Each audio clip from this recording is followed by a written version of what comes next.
Hola, ¿tú qué pasa? Es curioso que preguntes por la leyenda de San Jorge y luego pongas entre paréntesis matando al dragón, porque en cierto sentido son cosas diferentes. Me explico.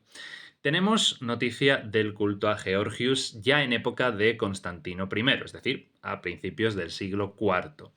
Su hagiografía, que probablemente se redacta en esa época, le presenta como un romano capadocio, educado en el cristianismo por su madre, que se enrola en el ejército, donde gracias a su carisma va ascendiendo y antes de cumplir los 30 años es enviado a Nicomedia para servir como guardia personal del emperador Diocleciano.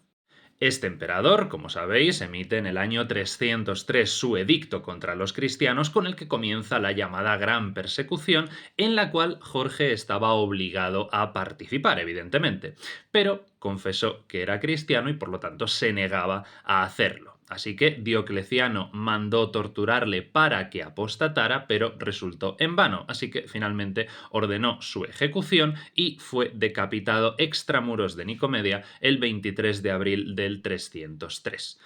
Esta historia es, en el mejor de los casos, dudosa. A finales del siglo V, el Papa Gelasio I aceptó incluir a San Jorge en el catálogo de los santos, pero lo incluyó entre aquellos cuyos nombres son, en sus palabras, justamente reverenciados, pero cuyos actos solo son conocidos por Dios. Es decir, que 100 años después de esta leyenda, la gente no terminaba de darla por cierta. Pero esto no impidió que surgiesen nuevas historias apócrifas sobre su figura. La más famosa, la del dragón y la princesa, probable inspiración de todos los cuentos de hadas sobre princesas y dragones en Europa, no aparecerá hasta el siglo IX aproximadamente y es recogida por el obispo genovés Santiago de la Vorágine en su leyenda dorada en el siglo XIII, que es desde donde se populariza a través del arte, llegando hasta nuestros días.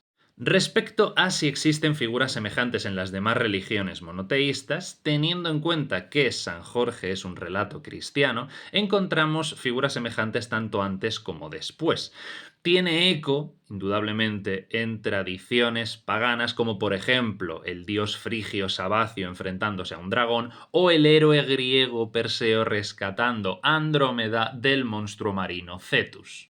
Pero puesto que me preguntas por las religiones monoteístas, es muy fácil que San Jorge contra el dragón sea una adaptación, por así decir, un trasunto del arcángel Miguel enfrentándose al diablo dragón propio de la apocalíptica judeocristiana, mientras que es también una figura muy venerada en la piedad popular de musulmanes y drusos, también de cristianos orientales, que la han identificado y mezclado sincréticamente con personajes como el profeta Elías o Al-Qadir, el verde.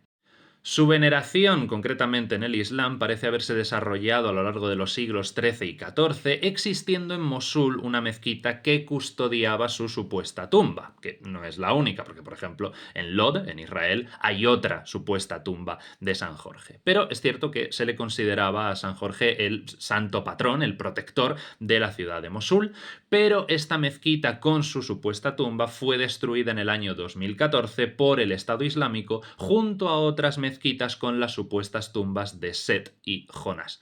Por fortuna, la mezquita de Mosul está siendo hoy en día reconstruida.